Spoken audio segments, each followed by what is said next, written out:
Well, good morning, everyone. I am Drew Evans, Superintendent at the Minnesota Bureau of Criminal Apprehension. I'm here to talk a little bit about the work that we've been doing this morning at the BCA as we work together to combat fraud. The BCA has now formed the BCA Financial Crimes and Fraud section, consolidating all criminal investigative resources into one central location at the BCA to combat a number of different crimes. We have dozens of agents and analysts assigned to investigate wage theft, insurance fraud, traditional financial crimes, and state program fraud. They are a highly experienced and highly trained team. They have built strong relationships with local, state, and federal investigators and prosecutors. They partner with these entities to share information and assist with the response and investigation of these fraud incidents that you've been tracking now for several years.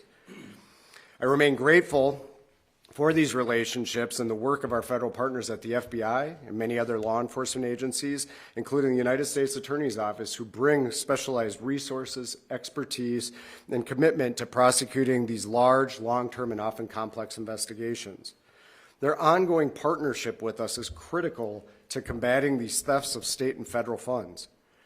The BCA continues to partner with them on all types of crimes at the United States Attorney's Office and federal partners, and remains ready to assist them with our investigations in any way of value to their work as they work to continue to prosecute these fraudsters in the state of Minnesota. We also provide guidance and recommendations to agencies on how to strengthen internal controls, improve application processes, and reduce vulnerabilities in our programs. We have established, it's been up and operating for nearly a year now, a reporting forum on our website where anyone can submit information about suspected state program fraud, including whistleblowers. So far in 2025, we've received nearly 200 tips and referrals from the public, state agencies, and employees about suspected fraud in Minnesota. Every tip we receive is evaluated to determine whether criminal activity can be substantiated and a criminal investigation should be launched based on the information we've received. If an alleged crime is outside the scope of their work, we refer it to the appropriate entity. An example of that is some of what we're here talking about today. Medicaid fraud is investigated by the office, the Medicaid Fraud Control Unit in the Minnesota Attorney General's office. So any suspicion of Medicaid fraud is referred through that process, through DHS and to the Attorney General, and then often federal authorities depending on the scope of the work and some of the work that you've been tracking in some of the programs. We also have referred over 30 cases of this type, such as I just mentioned, to that type of entity this year. These referrals that we receive are also as part of working to better share information across a large enterprise in state government with MMB, the Office of Grants Management, and the Department of Revenue. We also have instituted regular meetings with the Office of the Legislative Auditor and our team as we receive these referrals to both deconflict and work collaboratively with each other to ensure both entities are tracking any misuse of state funds. Our financial crimes and fraud section is also ready to respond to what the future holds for these types of crimes. As I've engaged in this work and forming this unit, we are learning and we continue to learn about just the vast array of financial frauds and schemes that continue to evolve regularly across the entire country. They grow in their complexity in all types of frauds, and as noted, AI, synthetic identities, and others are making the landscape of fraud incredibly difficult to continue to look at across everything from private sector to public programs. And as these new tactics emerge, the work that's being done here will need to continue to evolve to prevent that type of activity from becoming. Currently, this section works on investigations and has active investigations involving large-scale benefit fraud, cyber-enabled financial crimes, insurance fraud, identity-based fraud schemes, wage theft, and traditional financial crimes.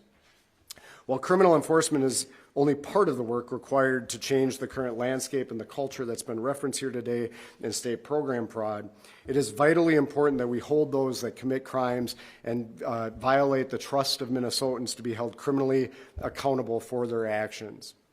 In addition to my role as superintendent overseeing our programs, I now chair the Office of Inspector General Coordinating Council that was established under Executive Order 2510 earlier this year, and that council is made up of representatives from the largest 14 state agencies, whether in size or budgets in terms of money that would be provided to various programs. While the BCA is focused on criminal investigations, the OIG Coordinating Council is focused on better understanding the gaps in fraud protections and identifying ways to address those gaps and strengthen barriers to prevent this type of activity from occurring to begin with. When you have a state program or any financial program for that matter, including in the private sector, that is providing money, there are always going to be bad actors who are going to try to fraudulently take advantage of these systems. This is true no matter what state you're in or where you are in our country. That's important to have solid systems in place to identify fraudulent activity as soon as possible, but also take strong prevention, mitigation, and investigative strategies to deter and prevent fraud from occurring to begin with. The Council has entered into a contract with WayPoint Investigations to assist us with this work. This is a company that specializes in forensic accounting, financial investigations, due diligence, business risk mitigation, healthcare compliance and investigations, and tax litigation support. They're working now to help us in the Council develop a toolkit of best practices, policies, and procedures for state agencies to follow to help prevent and identify fraud very early on or prevent it from occurring to begin with. This work is going to take time. It is a heavy lift and is a learning curve for everyone involved. It's also a process that cannot end. This is just the beginning. Bad actors are constantly looking for ways to scam systems, and so states' effort to develop these strong barriers to prevent fraud will need to be ongoing along the way. And we are confident that the work, as was noted here today, coming together, that the right people are in the room working across state agencies to really improve this and prevent fraud from occurring in our state early and often, and when it does, that we hold people accountable for those actions. And so with that, I will turn the mic over to Josiah Lamb, who is the owner of WayPoint Investigations. Hi there, I'm Josiah Lamb. I'm the owner of WayPoint. I'm a forensic accountant and an attorney. I've been involved in fraud-related matters for more than 20 years, including assisting organizations in developing internal controls to help combat fraud. Our team of experts have similar backgrounds with decades of experience while working with federal law enforcement, public accounting, and law firms. In our current capacity, we are working with the BCA to build out this anti-fraud toolkit, which will include policies and procedures specifically designed to address fraud risks that can be utilized enterprise-wide to help prevent fraud in the future. This will serve as a baseline of anti-fraud policies and procedures for every agency to use. Part of this process includes meeting with individuals at each agency who have been tasked with addressing fraud to open the dialogue with the teams to better understand what's happening on the ground so we can implement a more robust anti-fraud set of policies and procedures. After the toolkit is done and completed, the agencies will implement it, and we will come back and review it and determine whether there are some tweaks to be done or whether everything has been implemented successfully.